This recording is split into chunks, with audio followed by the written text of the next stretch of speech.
Assalamualaikum warahmatullahi wabarakatuh. Alhamdulillahirabbil alamin wassalatu wassalamu ala asyrafil anbiya'i wal mursalin sayyidina Muhammad wa ala alihi wa sahbihi ajma'in. Alhamdulillah, bersyukur kepada Allah Subhanahu wa taala kerana pada hari ini kita bertemu lagi dan mempelajari lagi tentang ilmu pengobatan herba.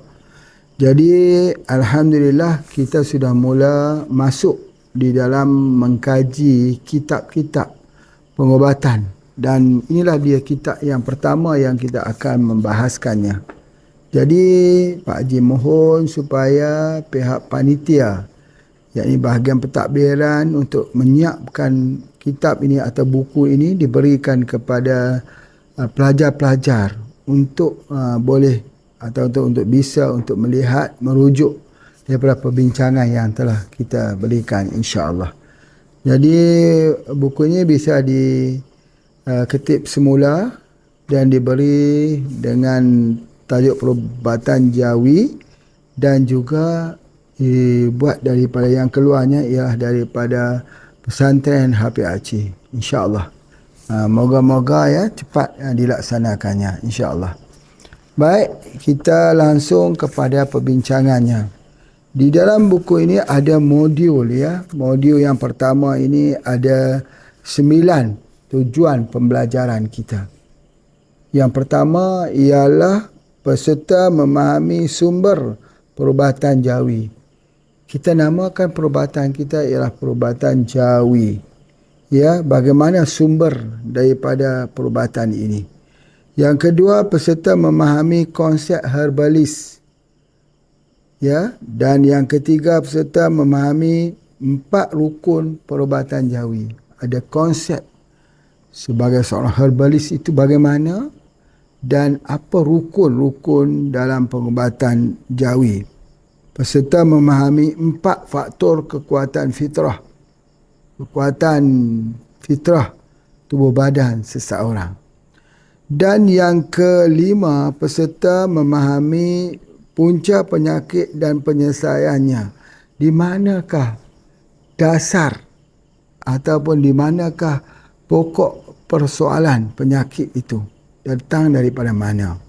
Kemudian seterusnya, peserta memahami sebab-sebab kenapa herba tidak berkesan. Kenapa herba bila diberikan tidak berkesan pada seseorang? Dan yang ketujuh, peserta memahami 4 aspek penggunaan herba. Yang ke-8, peserta memahami perbezaan perubatan jawi dengan perubatan moden, yakni perubatan alopati. Apakah bedanya di antara perubatan kita dengan perubatan yang lain? Dan yang ke-9, peserta memahami proses ujian klinikal keselamatan produk herba. Masya Allah ya. Jadi ada 9 perkara tujuan pembelajaran untuk difahami. Maka oleh sebab itu insya-Allah mudah-mudahan Pak Haji mengharapkan bahawa dalam kuliah ini sudah diberikan materi-materi untuk difotokopikan terlebih dahulu kepada anak-anak sekalian, insya-Allah. Baik, mukadimahnya. Sesungguhnya Allah Subhanahu wa taala telah membekalkan setiap tubuh manusia dengan satu kekuatan fitrah, yakni alami, yang boleh digunakan untuk menolak serta menyembuhkan secara peribadi setiap penyakit yang menyerang dirinya sendiri. Kekuatan tersebut dalam dunia kedoktoran dikenali sebagai sistem immunity, daya tahan tubuh. Ia berfungsi menghalang masuknya berbagai penyakit yang datang daripada luar tubuh, baik yang berupa bakteria, virus atau patogen-patogen luar. Kekuatan fitrah tersebut bergantung kepada faktor utama, iaitu spiritual, kalbu, mental, yakni akal, emosi, yakni nafsu, dan fizikal, yakni jasmani. Keempat-empat faktor tersebut saling bergantung di antara satu sama lain. Alhamdulillah.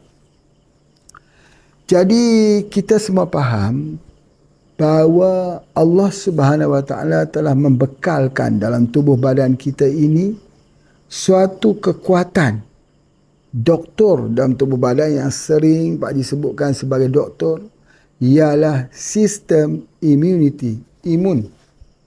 Jadi doktor inilah yang akan merawat, menahan, menolak penyakit, virus, bakteri, patogen yang masuk ke dalam tubuh badan kita. Jadi imuniti ini yang paling penting. Kalau kita bisa jaga imuniti ini, insya-Allah tubuh badan kita akan jadi sihat. Tapi kalau imuniti kita itu down, jatuh, rendah, badan kita tak sihat lagi. Kita sakit, kita lemah, kita tak kuat.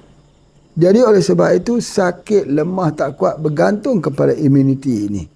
Oleh sebab itu maka kekuatan imuniti itu disebut sebagai kekuatan fitrah yang sudah sedia dibekalkan Allah ke dalam tubuh badan manusia. Sebagaimana manusia itu hidup, Allah bekalkan kepadanya udara. Allah bekalkan kepadanya hormon pembesaran supaya dia dapat membesar pada masa ke semasa. Begitu juga Allah membekalkan padanya sistem imuniti. Sistem imuniti ini terdiri daripada sel darah putih. Sel darah putih. Walaupun kita hidup ini menggunakan sel darah merah untuk bawa oksigen, tetapi kita juga memerlukan sel darah putih sebagai tentera, sebagai polisi dan sebagai untuk melindungi tubuh badan kita daripada diserang oleh pelbagai penyakit. Jadi oleh sebab itu sama penting. Kalau darah merahnya bagus, bekerja yang sangat bagus, tapi darah putihnya tidak bagus, dia akan sakit. Dia akan lemah dan akhirnya dia akan kecundang. Itu yang dimasukkan di sini. Masya Allah.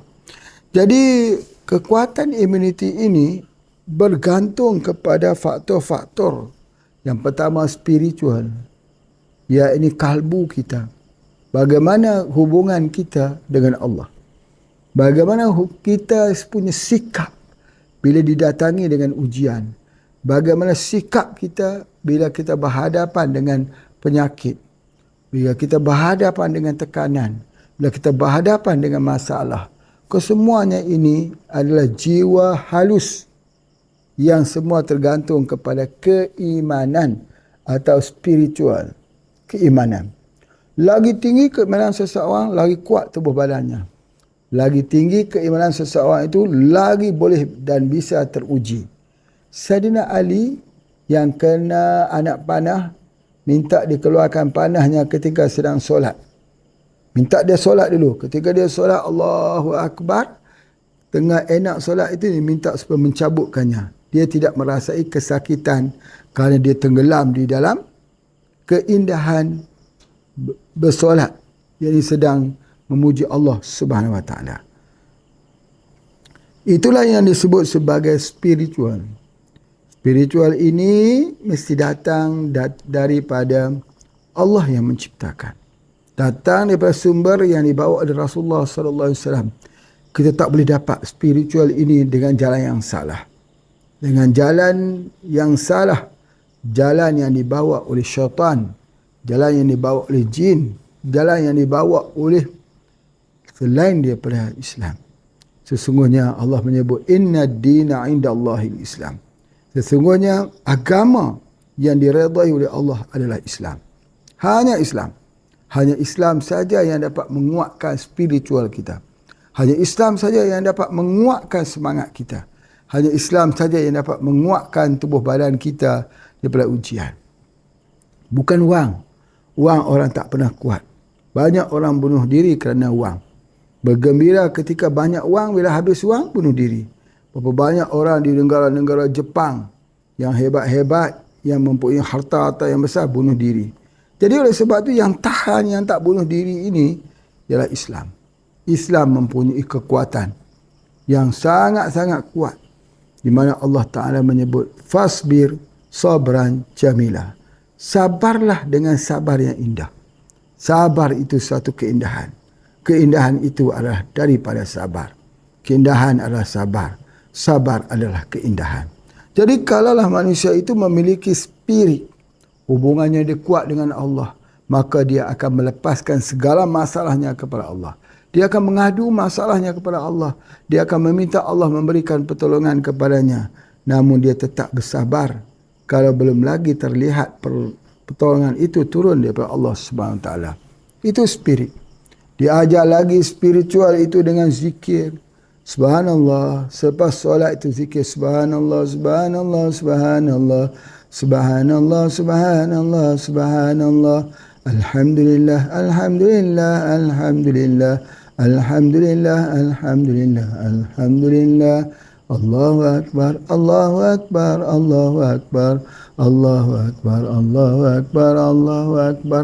Maka bergetar di jantung kita, bergetar dalam urat-urat darah kita, sehingga kan dia menukar daripada resah menjadi halus dan lembut dan tenang.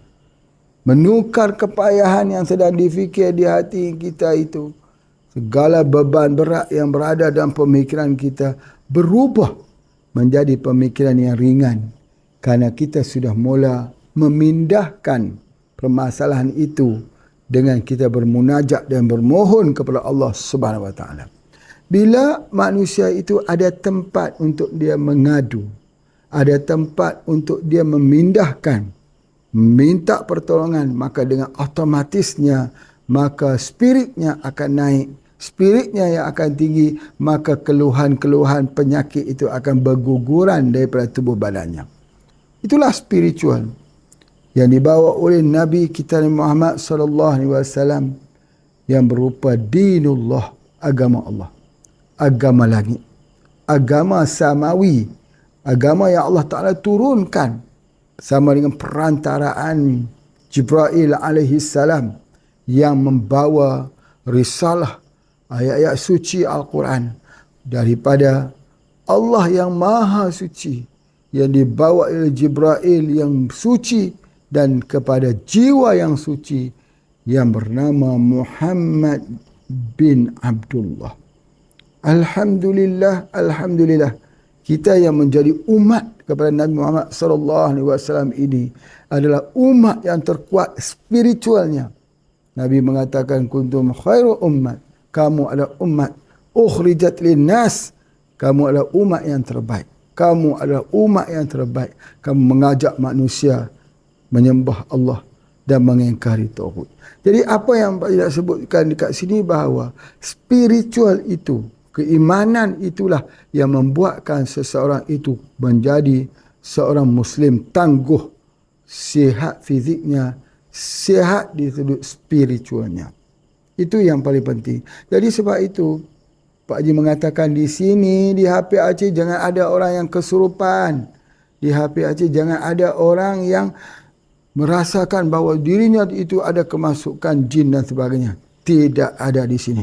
Di sini kita menutup pintu daripada itu semua. Di sini ada orang yang memiliki spiritual yang tinggi. Spiritual yang tinggi yang tidak bermain di dalam soal-soal mistik begitu. Kita mempelajari Al-Quran. Kita adalah anak-anak yang bersih yang sedang mempelajari Al-Quran, akan terlindung dan dilindungi oleh Allah Subhanahu Wa Taala. Jangan sampai jiwa kita terkontaminasi, jangan sampai iman kita terkontaminasi.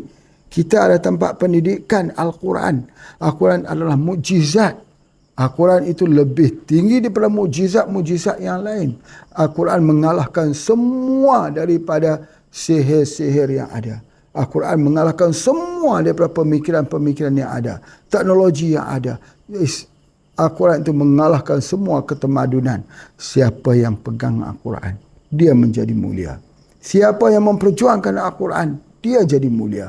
Dan siapa yang membawa Al-Quran bersama-sama dengan dirinya, maka dia jadi mulia. Jadi oleh sebab itu, maka itulah nama spirit. Jadi apabila orang itu sakit, spiritnya itu dia harus kembali kepada Allah. Spiritnya dia kena mempercepatkan lagi, merapatkan dirinya dengan Allah. Dia kena banyak amal ibadat. Sebab itu Nabi SAW mengajar, salah satu, bila kita sakit, kita banyak baca La ilaha illa anta subhanaka inni kuntu minadh dhalimin. Tidak ada Tuhan melainkan engkau, sesungguhnya aku termasuk kau yang zalim. Banyak kita menyatakan demikian. Banyak kita istighfar. Banyak kita minta keampunan daripada Allah. Maka semakin banyak kita memohon keampunan daripada Allah, semakin banyak kita istighfar, maka semakin ringan jiwa kita menanggungnya. Semakin kuat sistem imunitinya, semakin sel darah putih kita bekerja mengalahkan kuman-kuman yang mendatangkan penyakit. Masya Allah, Masya Allah.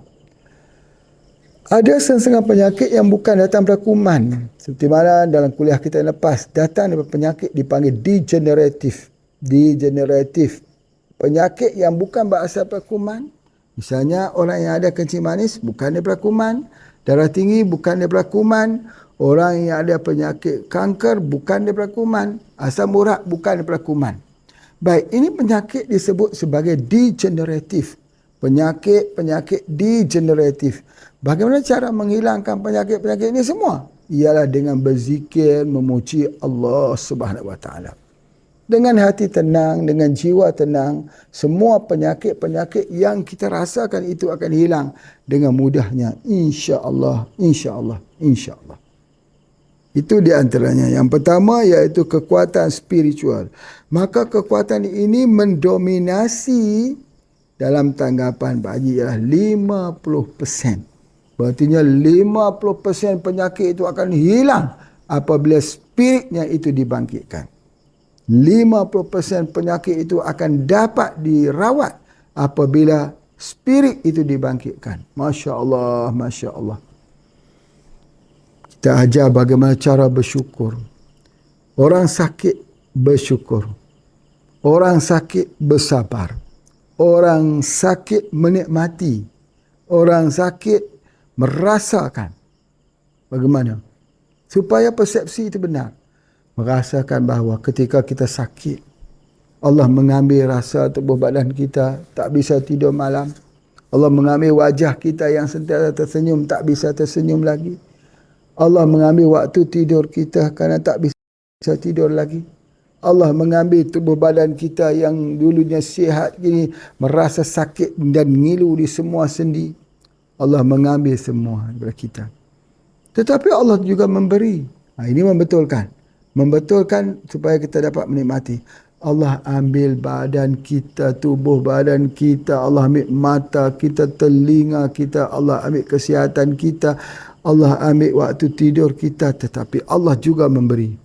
Apa yang Allah beri? Allah beri ialah keampunan daripadanya. Allah beri keampunan.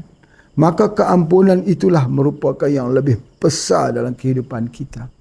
Kalau seseorang itu diampunkan Allah, maka keampunan itu lebih baik daripada kita. Pernah dengar ada satu cerita bagaimana seorang wanita datang bertemu dengan Rasulullah sallallahu alaihi wasallam minta supaya Rasul itu mendoakan kerana beliau terkena penyakit ayan. Lalu Nabi SAW mengatakan bahawa sekiranya kamu bersabar, tempat kamu adalah syurga. Maka apa kata wanita itu? Aku memilih untuk sabar kalau begitu ya Rasulullah. Sebab apa? Sebab itu keampunan. Nabi itu mengatakan kalau kamu bersabar, tempat kamu adalah dalam syurga. Jadi berartinya mendapat keampunan. Bila sudah mendapat keampunan, maka itulah sebaik-baik balasan. Keampunan. Allah ambil tubuh badan kita, Allah ambil waktu rehat kita, Allah ambil waktu tidur kita, Allah ambil kesihatan, selera kita sudah tidak ada, kemudian Allah memberikan kepada kita keampunan. Yang mana kita mahu? Hidup dalam keampunan Allah itu lebih utama daripada tubuh badan kita sihat, makan kita lalu, telinga kita pandangnya terang, wangnya kita banyak, tetapi tidak ada jaminan untuk masuk syurga. Malah semakin hari semakin jauh, semakin jauh, semakin jauh. Dan akibat daripada itu, apa tujuan hidup? Tujuan hidup ni ialah wal akhiratu khairun wa abqa. Dan di akhirat itu lebih baik dan kekal. Tujuan hidup adalah untuk mati. Tujuan hidup adalah untuk perjalanan sesudah kematian. Itulah tujuan hidup. Bila kita mati, bukan berakhirnya kehidupan, baru bermulanya kehidupan. Ketika Allah mendatangkan ujian di atas muka bumi ini, seorang itu boleh ujian, boleh patah tangannya, boleh hancur tangannya, Tetapi itu sebagai ingatan. Ujian yang sebenar bila dia masuk ke alam kubur, bukan tangan yang patah, bukan tangan yang hancur, tapi seluruh tubuhnya akan hancur. Jadi oleh sebab itulah maka spirit ini dibangkitkan. Spirit itu bila diingatkan manusia ini bahawa kehidupan sebenarnya adalah akhirat, dia sebenarnya memiliki kekuatan. Kalau tidak, dia menangis berpanjangan. Menangis. Ya, apa tidaknya kalau kematian orang yang dikasihi, maka kita akan menangis. Ya. Tetapi kita juga kena ingat bahawa ketika kita sedang menangis itu, Allah menyiapkan tempat kita di dalam syurganya jika kita bersabar.